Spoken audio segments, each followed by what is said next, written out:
Good evening, everybody. Good evening. We've just done the North Coast 500 trip. Woohoo! Did you enjoy it? So we've had a wonderful time up there, and we thought we'd just run through a few things, have a little chat with you about it. People who are thinking of going up there, people who've been up there, people who will never get up there. You know, just tell you what we thought of the North Coast 500. So where shall we start, Mazzy? We made a load of notes. Yeah, let's start with the time of year that we went. Talk about the seasons, best time to go. Okay. We went in October. What would you say about going in October, Mazzy? Oh, fantastic for me because I don't like too many people, etc. And It was quiet. it was quiet. Very quiet. The roads, honestly, some of them roads were dead. Yeah. I were a bit apprehensive about going up there. People saying it's just full of motorhomes and camper vans now and you can't move up there. If you go in October, I can guarantee there'll be days when you can go 10 miles without seeing a car. It's that quiet. I imagine in high season though, it would be a struggle. Yeah. And that wouldn't be just to even park for the night or whatever, just travelling and even going to sites. You imagine going to some of them sites and it's Well, just parking at the sites. Yeah. I think the amount of camper vans in school holidays especially, I think it could be a nightmare. But October we found fantastic, didn't we? Yeah. So moving on to the weather in October, I would say the beauty is there's no midges, and that is a massive problem in Scotland throughout the summer. So we didn't see any midges whatsoever. That was fantastic. But it's wet, isn't it? It was very wet, windy, very windy, cold, very cold. It's if you're from south of England, Yeah, you'll it's struggle. like January in October in Scotland. It is cold. It's really cold. Yeah. I don't think it got to below maybe 3 degrees, but the wind chill. It's the wind makes it feel a lot colder. Especially then after being wet all day. Yeah. It hardly ever stopped raining, It did didn't. it? It didn't. The weather can really get to you. Let's just be honest. The weather in Yeah. Scotland's rubbish. One slight problem with going in October is some things are closed. Most things are still open till the end of October, but some things, certain museums and things, might show at the end of September. That's worth pointing out. But overall, would you recommend going in October? It depends what you're after. Me personally, I would rather it. Yes. Yes. Rather than the midges for me, I'd Right. rather, and the people, Yeah. Yeah. October all day long. You know, you can go at the beginning of the year, like February, March, but then it's going to be snow. You're going to get a lot of snow up there. Apparently it is snowing up there now, Oh, so we've really? just missed that. So October, get yourself there in October. Don't go in any other month of the year. Just ditch them 11 months. Go in October. Take it from the professionals. So moving on to the roads. The roads are easy to drive. I don't know what everyone goes on about, saying how hard it is to drive up there. 7.5 metre motorhome here, and we had no problems whatsoever driving. The Applecross Pass was easy to drive, and that wasn't even the worst road. There was one road which was bad. Can you remember that I one? can't remember what it was called though. It was before the bridge. It was between, I've wrote it down, Drumbeg and Unnapool. Yeah, that road particularly was a bit. That was steep, windy, Yeah. that were bad. But overall, the roads are easy. There's so many Yeah. passing places. There's no trees up there, so you can see cars coming from a long way off. And bear in mind also that a lot of the roads are single track as well. So Yeah, but yeah, it were easy. Yeah. Don't worry about the roads up there. It's fine. And something else you noticed up there was the signs. yeah, they're very well good. Well signposted for the tourist attractions and yeah. All the brown signs, you know, they're all over the place, aren't they? Yeah. Especially distilleries. There's one around every Oh, corner, yeah. a brown sign Yeah. for a distillery, whiskey distillery. So yeah, it's easy to navigate up there with all the signs. So I think we should talk about the wild camping side of it Okay?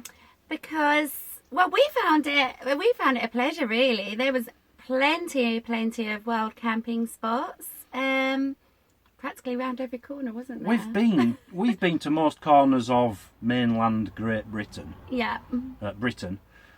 and that's definitely the best place we've been for wild camping. Yeah. Definitely. There's hundreds of wild camping spots. There are a few which say no overnight parking. Not many, But we were told, and I think it's true, you can still park in them as well. We didn't. We respect the signs. But by law, they can't actually do anything about it. Because of the Freedom to Roam Act in Scotland, you can park wherever you want and they can't stop you. So, yeah, if you want to ignore them signs, that's up to you. We wouldn't, because we're not like that. But yeah, it was fantastic, wasn't it? Yeah, really good, yeah. And some of the spots you can park in next to waterfalls and next to the beach. It was amazing. Best place to wild camp in Britain in a van, definitely. Mazzy has a bit of an obsession as well when it comes to lay-bys and places to stop for the night. What is your obsession? Bins. Bins. I want to be able to throw my rubbish away. And we found there were bins in nearly every lay-by up there, weren't there? They were very accessible, yeah, but there was a trouble. Every single sort of public bin, you know, it would be a black normal bin that everyone has, a household bin, but you can't lift the lid. It will only have like a round hole up the top, enough to put a bottle or a can in. A can of Coke, let's say. They don't want you putting your big full bags of rubbish in there, so that was a bit of a problem, but yeah. For motorhome, it's quite important, really. It's very important, but that's why they do it. They're trying to stop us from doing it. Yeah. But we've got to put us rubbish somewhere. You know, you've got all them camper vans going up there. You've got to cater for them. But we were all right, really, weren't we? Yeah, we didn't open our bags and put them in one by one, did we? We saw someone do it. Yeah, we did, but we did respect that, and we would dispose of ours somewhere where it was acceptable. Yeah. But yeah, that's the bin situation. But you know, to have a bin in most lay-bys is rare. You don't get that down in England. No.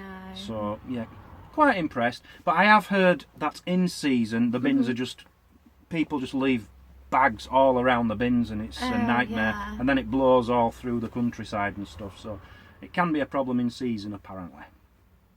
So apart from wild camping, you've got Brit stops. Hardly any Brit stops up there. I think there's 4. I think I counted 4. I think 2 of them are pubs. I think one of them was closed in October, and the other 2 are like community centres or something. So you can pretty much rule out Brit stops up there. And campsites? Campsites, there were plenty of campsites. We stopped on quite a few, as we were there 6 weeks, so we had to. Some lovely ones. And yeah, I don't really know what to say about that. Sango Bay, I think it was called. Yeah, was I it think Sango Bay? Sands Bay was our favourite. Sango Sands Bay, beautiful views. You've got to stop there. It's very, very windy because you're on top of the cliffs. Yeah, but it is a lovely site to go to, and there's 2 shops nearby as well, and a pub. That were a really nice place, wasn't it? Yeah. And the prices also, it's just a little bit more than you'd expect down below Scotland. A little bit cheaper. Just a little bit more expensive, but not much. Not much. One thing we did find with the campsites up there, you don't see this much. I've never noticed this before. They don't accept bookings in a lot of them. You've just got to turn up because there's so many. I presume it's because there's so many motorhomers and camper vans up there in season. It's first come, first serve. So you just turn up, and if they've got space, they'll let you in. And I'm presuming that was with quite a lot of them. Yeah, so just bear that in mind if you're going in high season, because that could be a disaster, really, couldn't it? Internet. Who's talking about internet? Oh, I'm sick of hearing about it. Internet. I'll talk about internet, because that's my speciality. Right, we're both on the 3 network, okay, so we can only talk by what we found using 3. Very poor all around for a strong signal. I'll warn you that now. Some people were astonished that we managed to get a video up every day while we were up there. Let's quickly explain how we managed that, though. Well, we did it in Lochinver. When we were in Lochinver, we had about 7 videos, and we uploaded them all there before moving on again. So we were a week ahead of the videos, weren't we? And then our next opportunity might have been in 7 days. So you guys didn't suffer with that, and you wouldn't have noticed. But so you cannot upload a video every day. Let's put it that way.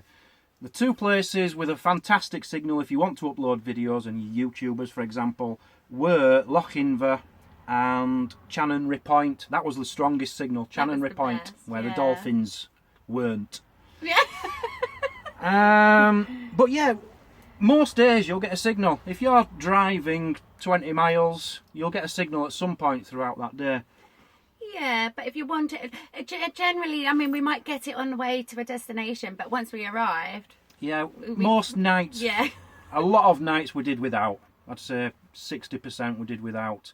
Yeah. But overall, I don't think it's too bad. And don't rely on campsites for Wi-Fi or anywhere that says that either. No. You know, they say Wi-Fi available. We stayed... I don't think we didn't. We didn't get Wi-Fi on any single one of them. No. Even though they say available. Yeah. There was one where we did, where you literally had to get out of the van, walk up to the mast and put your phone up like that, and then you got a strong enough signal just to refresh your Hotmail account to see if you've got any emails. That's as good as it got. Anyway, yeah, internet as expected, but I have heard that all the top internet providers are joining forces and they're gonna sort out the Highlands. So watch this space. Couple of years, you'll have strong 4G signal. So that brings us on to GPS as well. Then Oh yeah. There was quite a lot of days we didn't have GPS. We couldn't navigate. We couldn't navigate. No. Partly my fault. You've got Google Maps. If you download that area when you're in an area where you can download, which I should have done before we set off, then your GPS will work on your phone. But you can't download it unless you've got internet, and if you ain't got internet, it's a vicious circle. Yeah. So if you're going onto the NC500, download the all of that route on Google Maps first, and bring a paper map. take a paper map. Yeah, just be safe. Have a paper map. That's We what I didn't. Well, we had sort of leaflety ones, didn't we? But Bad ones. Yeah. But yeah, definitely don't rely on GPS. So if you think when you're going on your trip that you're going to be stopping off at restaurants, pubs, enjoying meals here, there and everywhere, you've got another thing coming. They're very scarce, aren't they? There's not many. Only in the towns, really. Yeah, in the towns. And if you're lucky, in some of the villages, they might have one or two.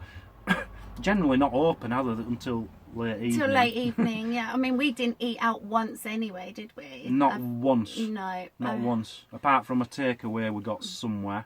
And that was more towards the end of the trip, wasn't Yeah. it? Yeah.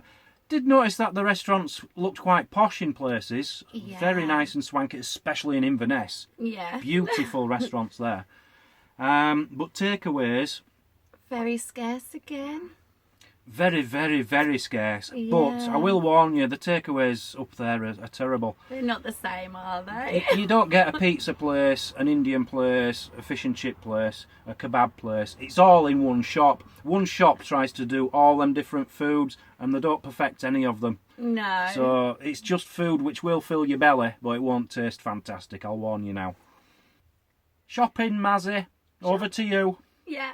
So if you're not able now to go to pubs, restaurants, blah, blah, blah, you're going to need shopping. Well, you've got another thing coming as well. The shops were so scarce, weren't they, babe? There were shops. Most villages had a shop. Not most. Now and again you'd get a tiny...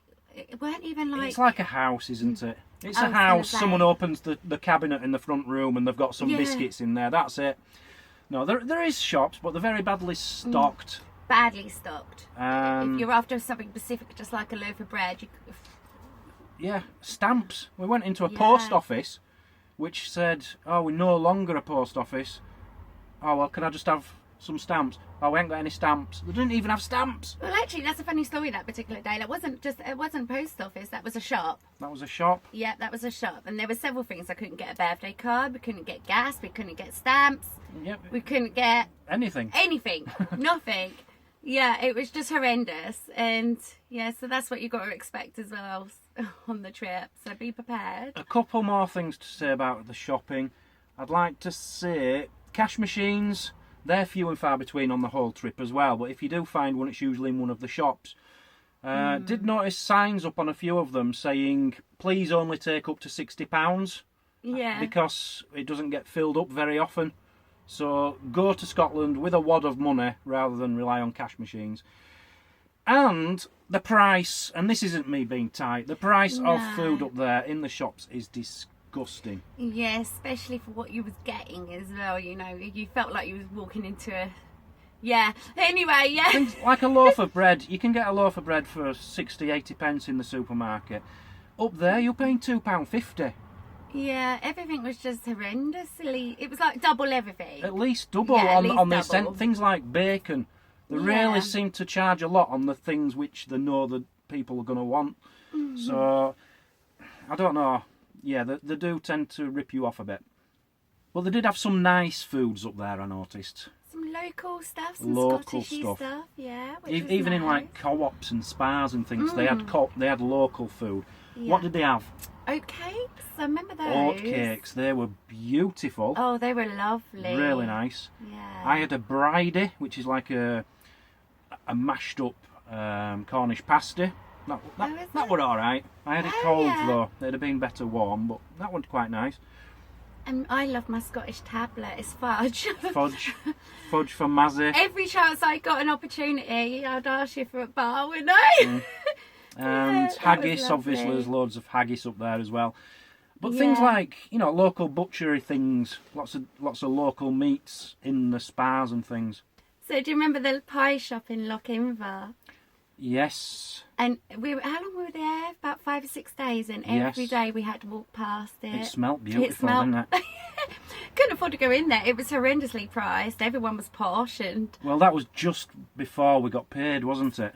We were waiting for payday. That's why we were there for 5 or 6 days. yeah, And the pies in there were £5.95 or something. Yeah. Ridiculous. Yeah. Apparently they're fantastic, and I'm sure they are. they definitely smelled good. Yeah. But anyway, Yeah. that's shopping and food. I just realised, Mazzy, in all Yeah. this time we've been filming so Yeah. far, Well, we're on a bit of a slant. how are we? I bet we lean that way.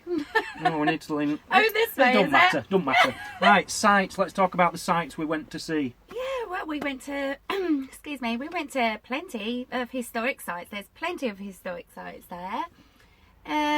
If you've got children, we were talking about this a little while ago, wasn't we? If you've got children, whether they be little ones or teenage ones, I think they're going to suffer, I'll be quite honest.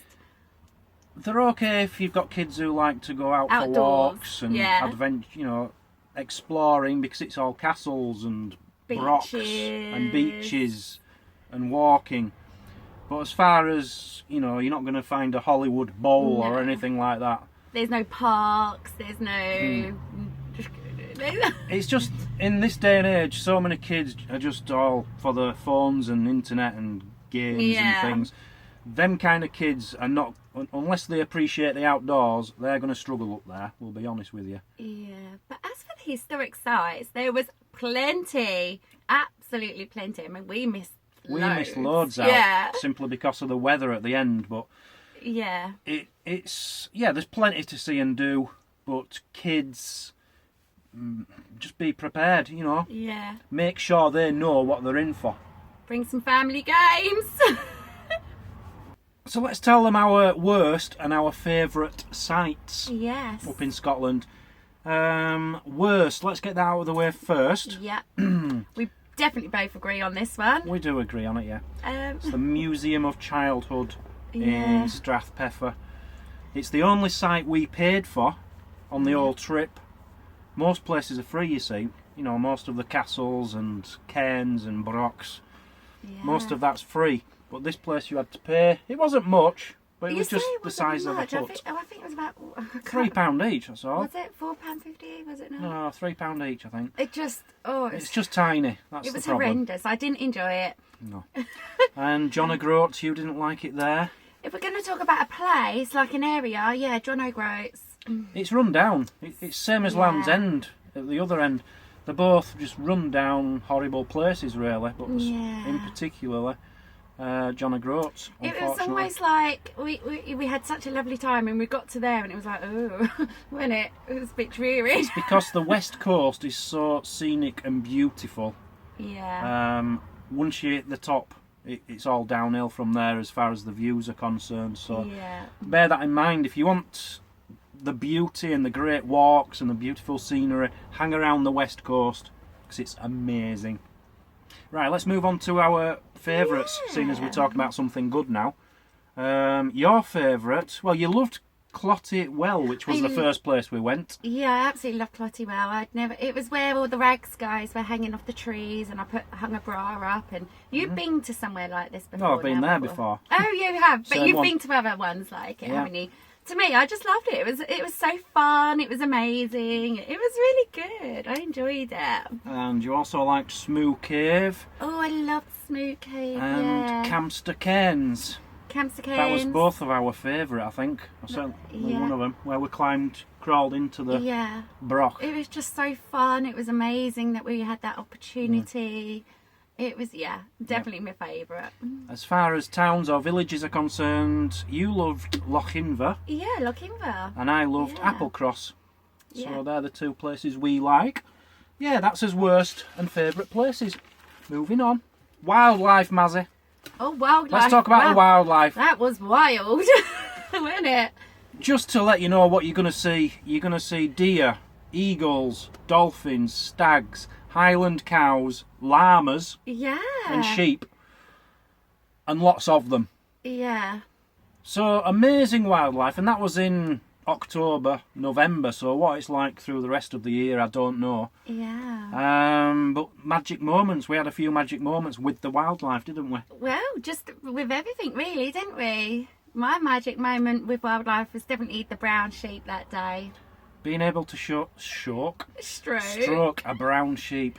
You know, sheep normally just run away from you, don't they? But that sheep just came right up to us, and he was loving just being rubbed in the face. Oh, I want to do that again. We spent ages with him. We didn't put half of it in the video, did we? He was lovely. I loved him. Lovely and cuddly. The Highland cow selfie, that were a big moment for me. I've always wanted one of them. I wish I could have put my arm around him.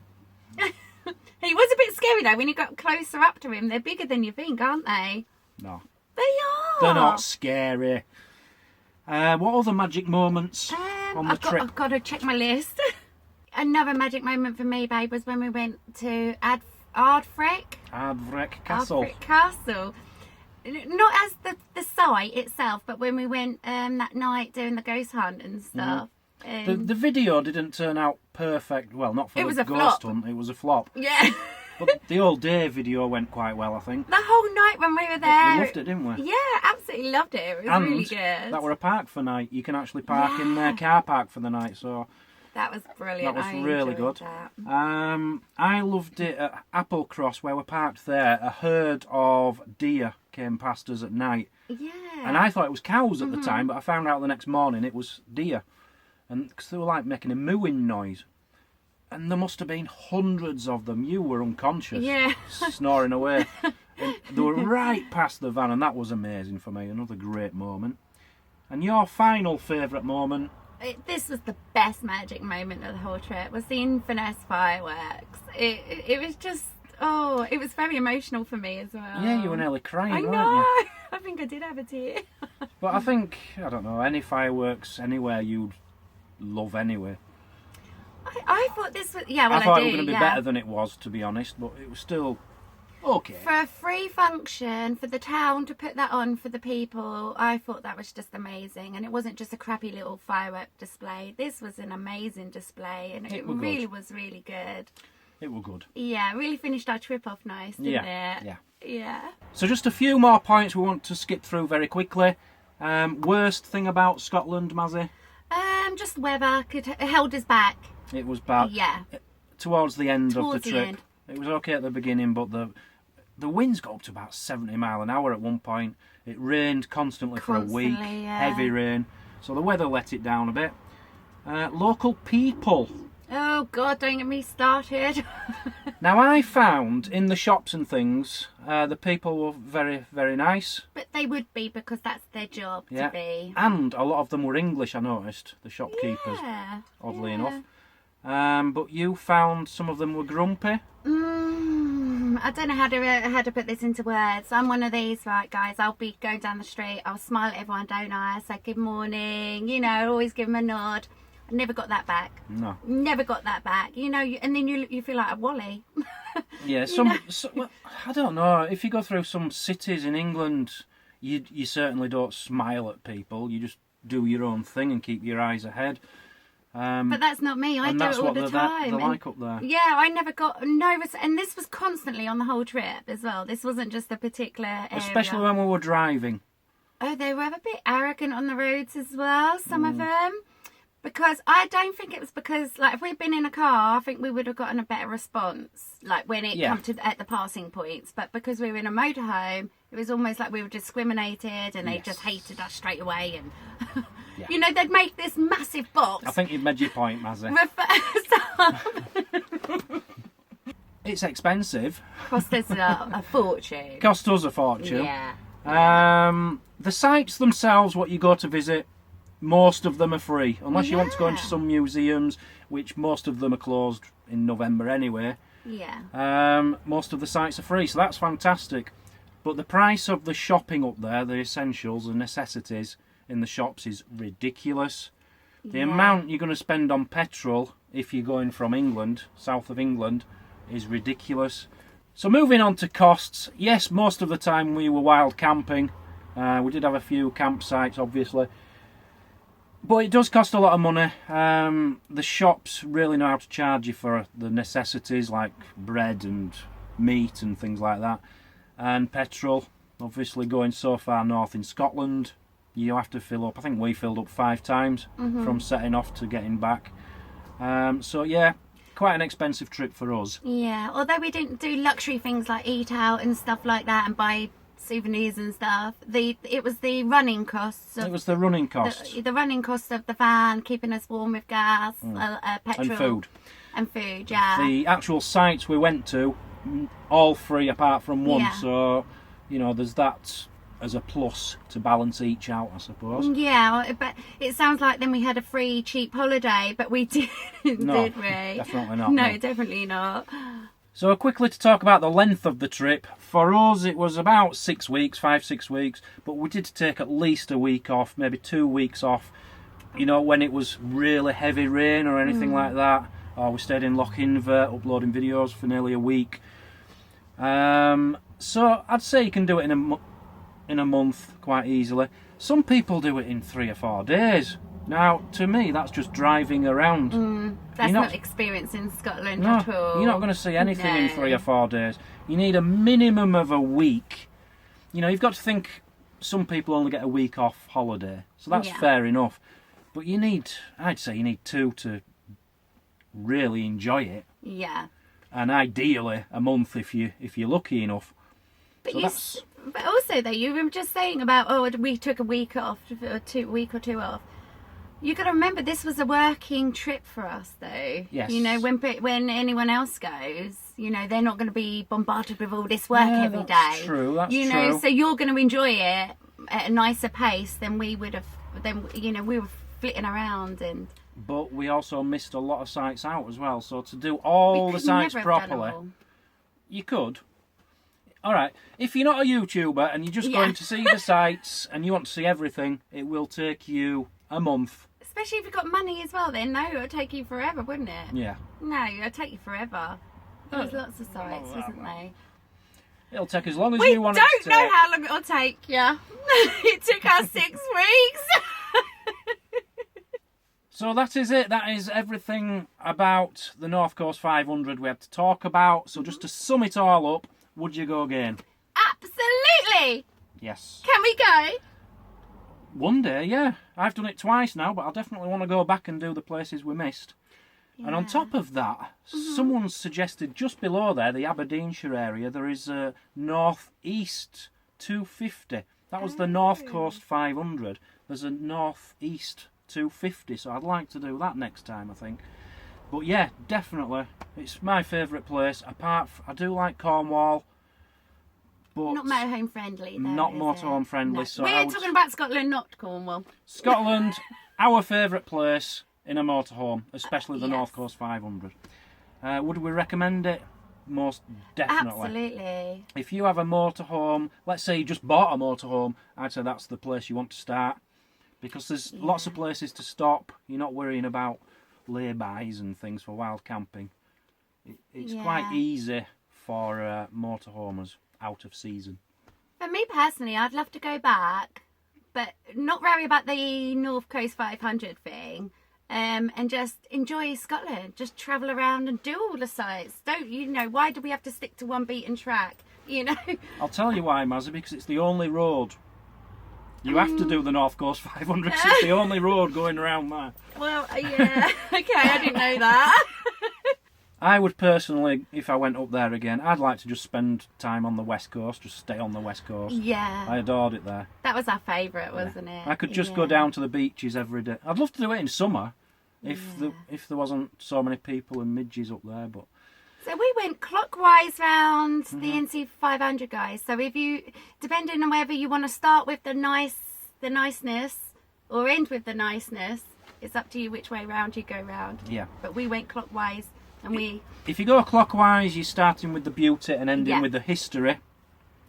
If you go anti-clockwise, you've got the history, which isn't beautiful scenery, but it gets... Some people go that way because they want the views to get better and better and finish on a high. So, entirely up to you. I think we'll leave it at that, Leave it at that, yeah. Hope you enjoyed this. I know we've gone on a bit, but we just thought some people would be interested on as overall view of us trip. So thanks for watching. Thank you all so much for watching all the videos we did on the North Coast 500. And to all those who supported us on our and all them who supported us as well, And, excuse me, if you did miss any videos, there's the playlist. There's a link in the description or just at the end of up in the eye or at the end of the video. All the videos are on there. Thank you very much for watching, people. That's all we've got to say on Scotland. Time to move on. Bye-bye, everyone. Bye-bye.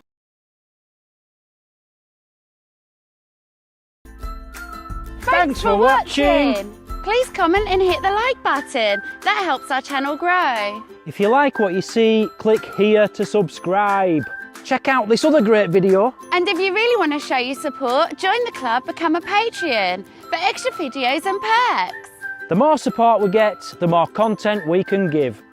We'll see you tomorrow on Travel Trolls TV.